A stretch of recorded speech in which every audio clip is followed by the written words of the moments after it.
There's so many differing opinions and advice out there on Los Angeles, from critiques of traffic-clogged freeways to warnings of travel times and high prices. But what's some truly helpful advice? Let's cut through the noise and dive into all the top tips you need for a successful visit to the City of Angels. First off, when you see Los Angeles on TV or pictured in your mind, you're probably thinking of the image of those sun-soaked streets lined with picturesque palm trees. But as you can see, on days like today, LA does get its fair share of cloudy days. In fact, even in the summer, LA gets something that's known as June gloom, where it can be cloudy more days than it is sunny. And throughout the winter and spring months, it can often become very cloudy and rainy for several days at a time. With that being said, I personally recommend September to October as being the best time of year overall for coming to Los Angeles. It still has great weather without being overbearingly hot like it can be sometimes in July or August. And there's still plenty of both summer and fall activities to partake in during that time. And yes, it does actually get cold here, as you can see by me wearing this jacket right now, especially as it gets later in the evening or you get closer to the coast. Even in the summer months, you'll want to at least have a light jacket and maybe some pants with you for going by the coast, which even in the summer can be a good 10 to even 20 degrees cooler than here in Hollywood or by downtown LA. Night as well, in the evenings, if you're going out for dinner or going out to any bars or clubs, you'll probably want to bring a jacket with you because it does get pretty chilly. Now, speaking of the differences between Hollywood or downtown LA versus Santa Monica and Venice, you're gonna need to know how to actually get between those places. So let's start talking about some transit options next.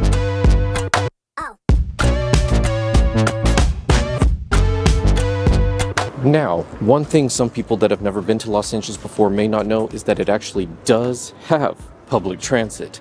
What to use and where you can take it is another question though. My personal recommendation is to consider using the public transit metro line if you're going from downtown LA over to Santa Monica or up to Pasadena. It's a great option you might want to keep in mind for those areas. Now, unless you're more of a seasoned public transit user, like if this is one of those rare occasions when you would be riding public transit for a vacation, you probably wouldn't want to use the subway line that goes from downtown LA up to Hollywood, Universal Studios, and North Hollywood. While it is a very fast and efficient option, it's also a lot more seedy and dirty than you may be used to on other transit lines. And some of the things you see, like drug use and smoking and other things I probably shouldn't mention, might not be something you would find very enjoyable.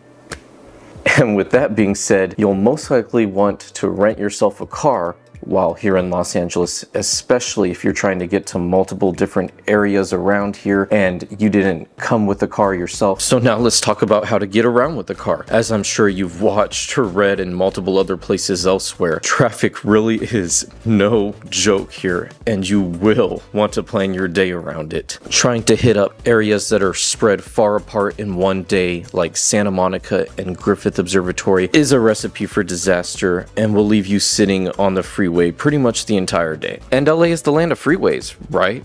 Well, while it's true there are many freeways here that are clogged throughout the day, the 10, 101, 405, the main part of Los Angeles itself is actually pretty devoid of freeways. This leads to the 101 and 10 often being very clogged and oftentimes not even worth it for sitting on. Instead, I'd recommend just taking the chance to sightsee a bit and going down Wilshire Boulevard, which cuts through things like Koreatown, Museum Row, Beverly Hills, Century City, and of course, the iconic Sunset Boulevard. Starting by Chinatown in downtown LA and continuing through Echo Park and Silver Lake to the Hollywood and West Hollywood areas with the Sunset Strip and through Beverly Hills and beyond all the way to the Pacific Palisades by the coast. There you'll also find the kind of hidden gem Will Rogers State Beach, which I recommended in my beach video about without the best beaches. Another thing Los Angeles gets criticized by a lot of people for is the parking, but there's actually a lot more free parking here than people claim. Places like the Grove, of course, are going to have crazy expensive parking rates that are over $5 an hour, and parking lots in Hollywood that try to charge you over $100 for a day. But you can find a lot of cheaper options if you're smarter about it. Just watch out for those parking restriction signs. In most areas, just looking down one of the side streets from the main one, you can usually find spots with 2-hour parking or even all-day parking for free. So, is LA safe? When parking or visiting somewhere, you may be wondering just how safe it is, as certain news channels can make LA seem like it's a dangerous dystopian landscape. It's really not that bad. The main touristy areas like Hollywood are relatively safe. You may encounter some homelessness, but it's rarely a dangerous situation. Obviously, you'll just want to use your common sense and be aware, watch your belongings, don't leave them visible out in a vehicle, and maybe avoid going beyond the well-lit tourist areas when it's dark out, sticking to around Hollywood Boulevard by Hollywood and Highland, and like Cahuenga and Vine Streets between that and Sunset, and West Hollywood. It's pretty much all pretty safe, like the Sunset Strip, Santa Monica Boulevard, Melrose. Over in downtown, for the most part, you'll want to stick to the west of like Los Angeles and Main Streets, because beyond that, it can get a little bit more sketchy and dangerous, especially at night. So if you're trying to get over to Little Tokyo or the Arts District at the further east end of downtown, you may want to consider taking an Uber over to those areas. So while you're in these touristy areas, LA will seem expensive, especially if you're not used to the cost of living here. But there are cheaper places that you can go to. Of course, if you're going to the Grove or Hollywood, you're going to find higher touristy prices with oftentimes very mediocre quality food in return. But LA is a massive city with so many neighborhoods and so many neighboring cities. And right next to Hollywood is Thai-town, with tons of delicious cheap eats. You could also visit the Valley, where there's a ton of food options in Studio City along Ventura Boulevard, or in North Hollywood in the NoHo Arts District. Also, LA is the land of the taco truck. Whether it's Leo's taco trucks or something else, you can oftentimes find somewhere to just grab a few tacos for like $2 or so. Yes, the days of the $1 or lower tacos are over, but you can still get a few tacos for just a few bucks for lunch or whatever if you're looking for something cheap to grab a bite, have a bit of that LA taco truck culture going on. And the fun part about LA is that there's free activations and activities going on all the time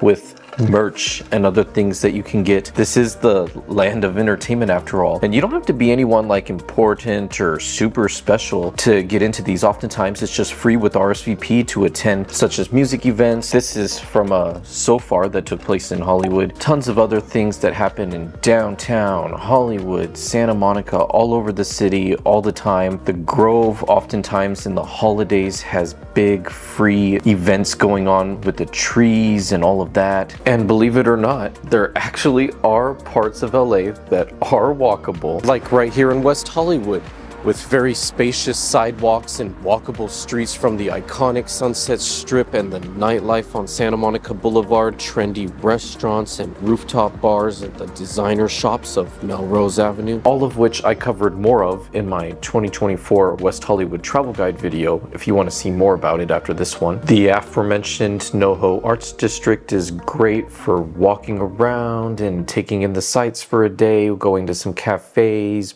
bars, the Academy of Television, going over to the nearby LA River where you can find the Great Wall of Los Angeles, a gorgeous mural painted in the 1970s and illustrating the history of California and all its diversity and different identities. Over in Santa Monica, the most obvious is the 3rd Street Promenade and Santa Monica Pier area, but there's also the Main Street and Montana Avenue that have a lot of boutique shops and restaurants and cafes on them. Downtown LA is also an increasingly up-and-coming area that's great for walking around. It feels like there's new cafes and other spots popping up just about every day at this point, and they're not far from the prominent museums like the Broad. So those are the 10 top tips for visiting Los Angeles. If you have any tips yourself, be sure to put them down below so everyone else can see them. And if you enjoyed this video, please do like and subscribe. I know it can be annoying to always be told that, but it really does help small channels like myself. And if you want to see more on Los Angeles, I'd recommend checking out my West Hollywood travel guide after this one, or any of my other neighborhood tours. But with that, I'll see you later, and stay for the bloopers. Thanks. LA does get, it does actually get cold here, as you can see by me wearing, maybe I shouldn't bump that.